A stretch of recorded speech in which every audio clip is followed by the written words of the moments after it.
from the press conference yesterday where Romula would announce the deportation of Vitaly. And I'll tell you guys something, he is not coming back to America. And obviously they're almost exclusively speaking Filipino here, but I did provide the English translation for you guys. Una po ang pag-deport kay Vitaly Sovereski, yung Russian vlogger na nakulong for harassment dito sa BGC. He has served out his sentence. He is now on queue for deportation. That's crazy. He got deported. So as you guys could see there, Romula basically announced that Vitaly would be getting deported back to his home country of Russia. Or as far as we know, Vitaly no longer has any real ties to that nation. I don't think he has any family there. His mother... Yo, Vitaly looks rough, yo. Currently resides in the U.S. Shut up, Chad. Stop scaring my mom. But if you ask me, you ask a fucking idiot in another country, pulling the shit you can pull in the U.S. over there. What do you expect's gonna fucking happen? Especially if you ain't originally from this fucking country. To jail. I'm literally gonna have fun, talk to girls, eat some ice cream. I'm not doing anything fucking... Mom, I'm not doing anything crazy. I'm just hyping up with the child. So yes, while it is a big win for him that he is finally free,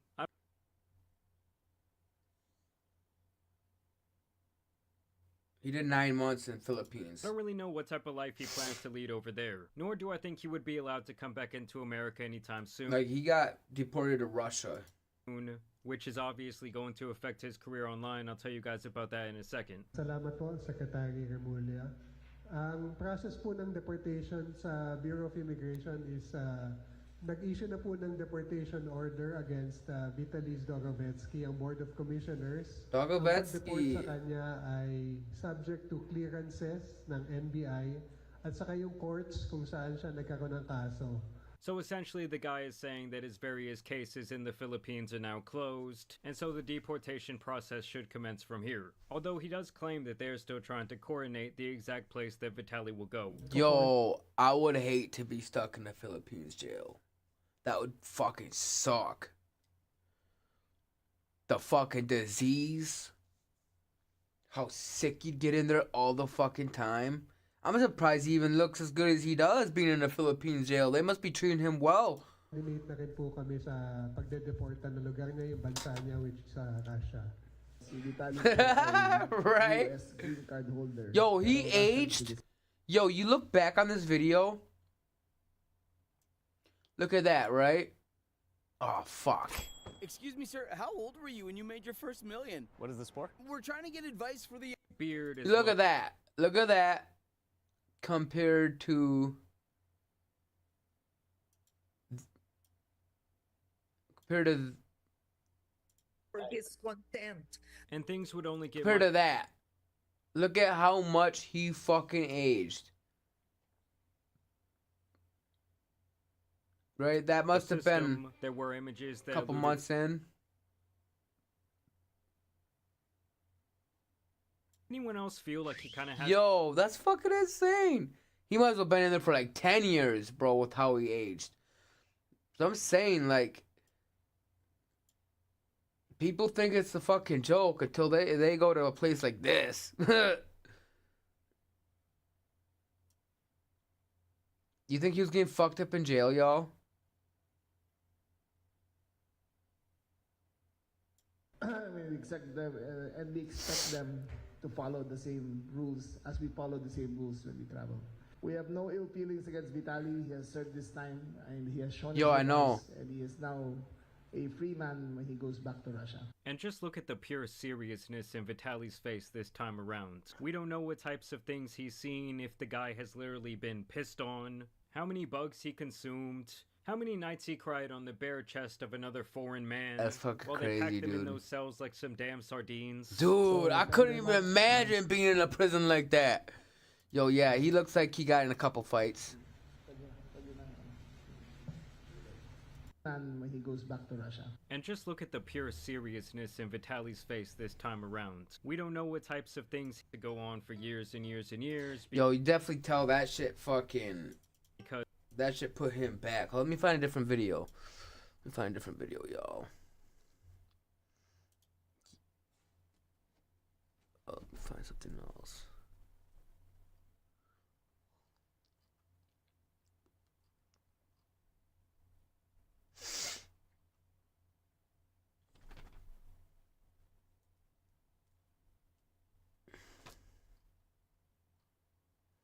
Find another video, y'all.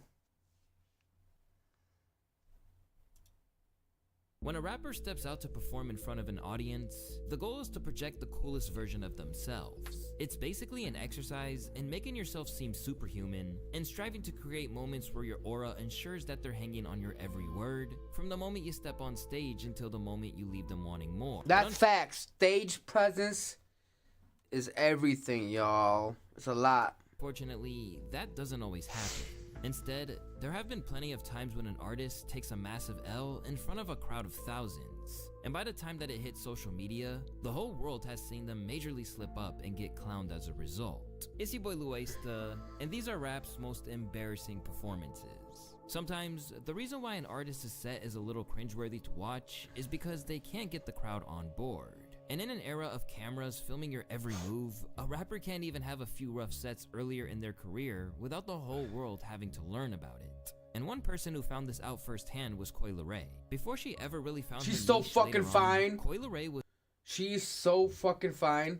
more accustomed to getting trolled by the hip-hop world than being taken seriously. From her overconfidence in interviews, Like, if I knew her in IRL, I'd totally holler at her. Everybody tried to shit on me. It was like, oh, you're a TikTok artist and all this other stuff. And I was like, man, listen, little do y'all know, y'all, I ain't give a fuck. Once I knew that the TikTok drove streams, I'm about my money and I'm about strategy. If you don't appreciate the music and you hating because you can't do it the way I did, then that's cool. But check the numbers out. all the way through to her infamous XXL freshman cypher freestyle, where she started dancing when she ran out of bars.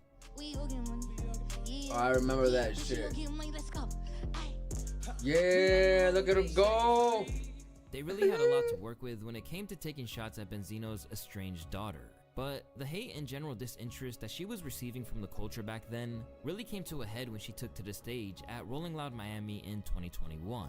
And to say the crowd was uninterested in what she was serving up would be an understatement. Yo, complete silence, y'all. Applying the pressure, ain't nobody better. Way up in the sky, bitches not on my level. We with this shit, my whole gang full of rebels. I don't trust no one that dance with the devil. Despite trying to give her all to the performance, it looked like Coi had people doing the mannequin challenge from a few years back. And unfortunately for her, the disdain from the set wasn't limited to those on the premises either, as in the live stream chat, she was getting cooked just as badly and told to hold the L. You really can't twerk your way out of this one. With fans saying this looked more like a Rolling Quiet performance, you can only imagine how brutal. Yo, that's so bad. That's so bad, yo. Hold on, let me find this something different, y'all. Check out this shit, y'all. I'm kind of curious. In 2017, 24-year-old Koo Jung-hwa accomplished something many of the 26 million people in North Korea have only dreamed of. She sneaked across the border into China, taking her son with her. Her happiness was short-lived. She was soon in handcuffs, weeping, envisioning barbaric torture and her untimely death. The question is, what would make a mother so desperate to compel her to risk obscene punishment and execution of her and her son, who, by the way, was suffering from severe frostbite?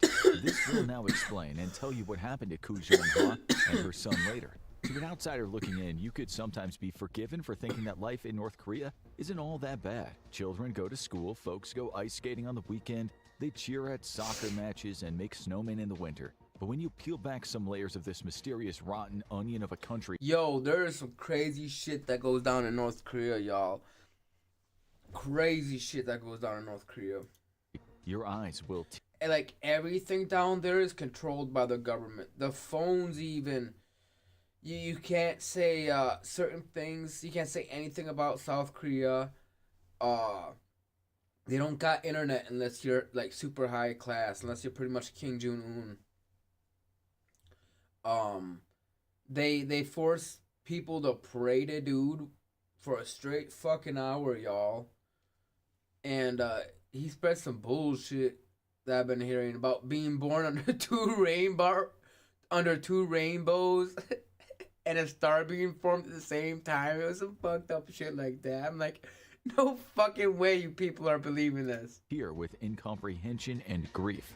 North Korea is a country with many faces. For the outside visitors that experience it, they see a carefully orchestrated version of the country, not the grim reality. They hear nothing about how people working in Pyongyang's cushy government jobs barely get by on their $4 a month. $4 a month, supposedly, y'all. Wage. And that's Pyongyang. That's their high-end city. Or factory workers getting solitary dollars per month. Some get 50 cents. They certainly don't see the hungry masses out in the provinces who are at risk of starvation and freezing to death during North Korea's incredibly bleak winters. People who work on the land of which only 20% is arable. These people are told daily they live in the best country in the world. First and foremost in the daily life of a North Korean is a large dose of propaganda. The enemy is always a threat, they're told, intent on wrecking the great life. Let's see if I can run a movie on here. Let me see if I can run a movie on here for y'all. Let's watch a movie. Let's watch a movie.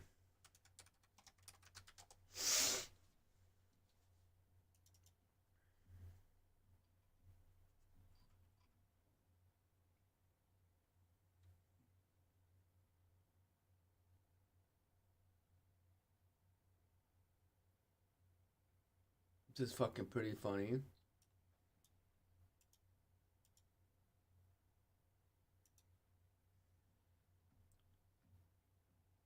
This is a free movie on YouTube.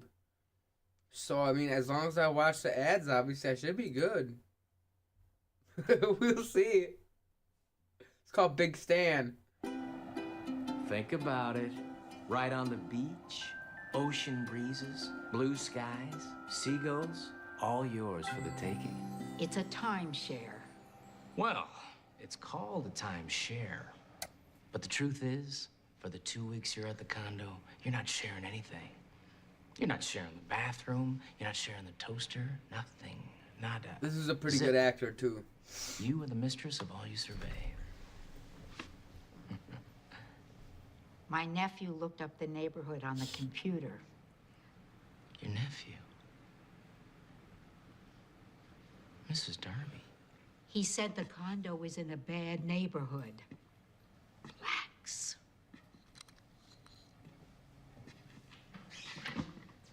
You're right. You're right. The condo is in a rather poor majority black neighborhood, and you know what? I'm glad you brought it up. Seriously.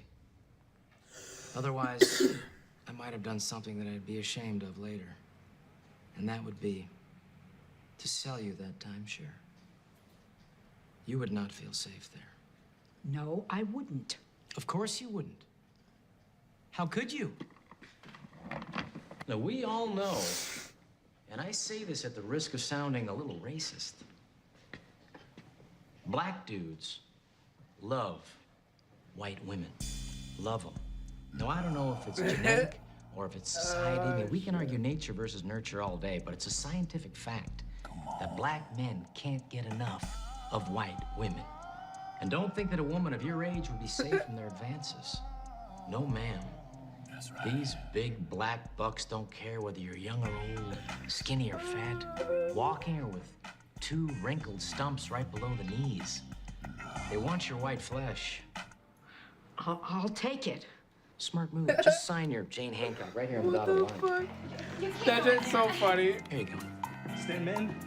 I'll be with you gentlemen in a second. Go on, sign it. Stan Minton, you're under arrest for fraud. Anything you say can will be used against you in a court of law. It's just a little mix-up. Go on, sign it. Sign it, you white Jezebel! I'll call now. You guys are gonna regret this. Call my attorney. Madam Foreman, have you reached a verdict? We have, Your Honor. Please hand it to the bailiff. Will the defendant please rise? Madam Foreman, how do you find the defendant? We, the jury, find the defendant guilty. What? Thank you, Madam Foreman. Sentencing will be tomorrow at 10 a.m.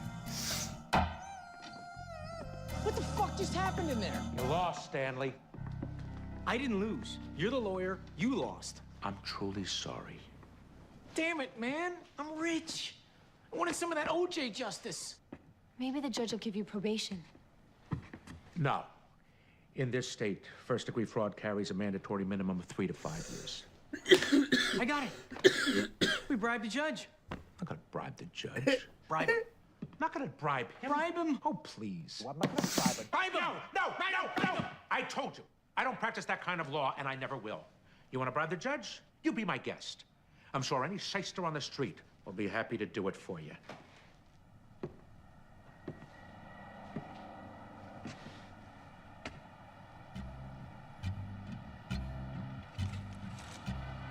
Mal, you're fired. Mr. Popper, is Oh, your this client dude. ready for sentencing? He is, Your Honor. Do you have anything you'd like to say before the court passes sentence? Your Honor, my client has been convicted of fraud in the first degree, a crime of which he is innocent. But even if he were guilty, and his customers were defrauded, isn't it better that Mr. Minton, as a resident of Los Angeles, received the money, thereby keeping it in the community, as opposed to some gypsies or traveling Mexicans who would have taken the money out of the community? Please take that into consideration. Yeah, Mr. Minton. You are hereby sentenced to serve a term of no less than 3 years at the Verlaine State Correctional Facility. Now, normally your sentence would begin immediately. However, I'm going to delay your incarceration for 6 months so that you may reorganize the charity that you've established to teach music children. Thank you, Judge. Yeah, court is adjourned. Teach music to children? That sounded good at the time. I thought you were gonna bribe him. I did. 100 grand in Cougaran doesn't go too far nowadays. Did we win? No. I don't get it. You bribe the judge and I still get a 3-year sentence? That was mandatory. The judge couldn't fix that. Now you got 6 months to set your affairs in order. My affairs are already in order. My legal opinion is that you take a Brazilian vacation permanently. Sounds like fun. I can't do that. Those crew grants were the last liquid asset I had. The rest of my money's frozen in the bank. I'm not gonna run away and leave $7 million behind. You rip off enough people, eventually you're going to go to jail. Well, thanks, that's really comforting. Hey, I'm a crooked lawyer. I know I'm going to jail someday. You don't see me crying about it.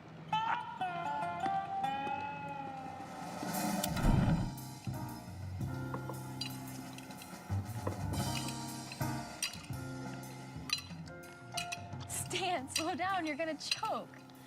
I gotta eat now. I hear that prison food is real crap. I'm really glad we have 6 months together before you have to go to, you know. Tell me about it.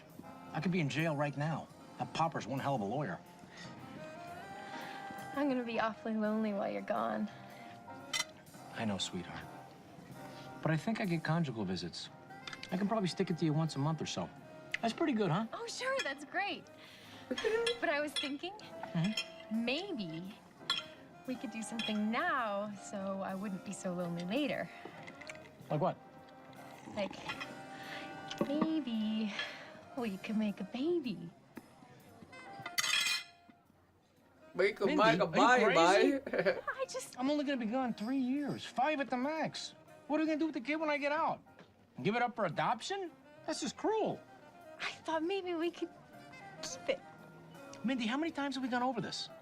You know, it's just selfish to bring a child into this world. A world full of suffering and hunger and war. It's just selfish. I know. You know, plus, a kid would totally crap our lifestyle. We couldn't go on vacation when we wanted. They break stuff. They cry all the time. You get stretch marks? That's right. Stretch marks. Scary stuff, huh? I just let you walk all over me. Oh, Mindy, come on. Okay, Mindy, you can get a dog. After I leave. You're the stakes.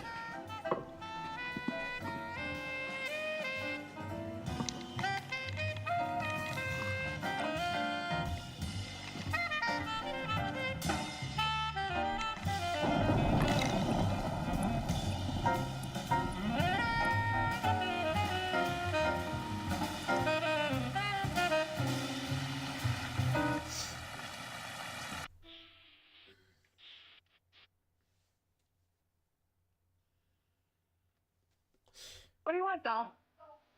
Put some scotch in this. We got whiskey. Not as good, but it'll have to do. It'll be 75 cents. Good deal. Keep I change. know he is. He's freaking hilarious. We know that, honey.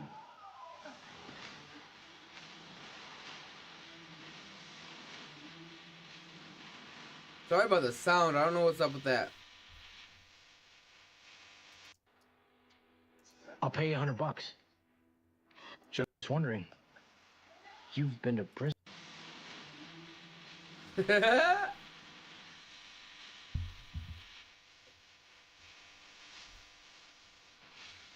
Do you got a problem? No, I was just wondering. You've been to prison, right? You do have a problem. No, I'm going to prison, but I've never been there before, and I was just thinking maybe you could give me some pointers. I'll pay you $100. Just for talking. Motherfucker made him money. 35. Where? Verlaine. Verlaine? And that's fucked, Stan. Cars just don't give a damn. Let the cons beat the shit out of one another all day. How am I gonna do in there? I mean, if you saw me, would you beat the shit out of me? Yeah. Little dude like you. Be an easy mark. Jesus. I mean, isn't there anything I could do? You join a gang? Are you a racist? Not really. Well, that leaves out the Nazis. Got any mob connections? No. Wouldn't happen to be Latino, would you? Isn't there anything else I could do? Isn't there some way I can cultivate some kind of crazy outlaw image? You have to kill a dude.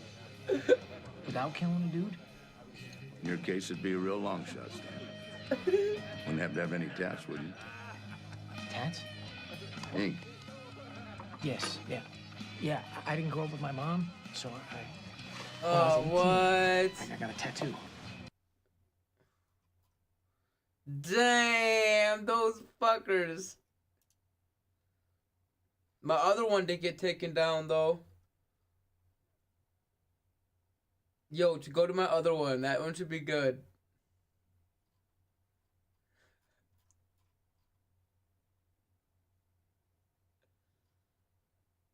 Alright, here we go. Mommy. You might as well buy a welcome mat. Say I'm open for business.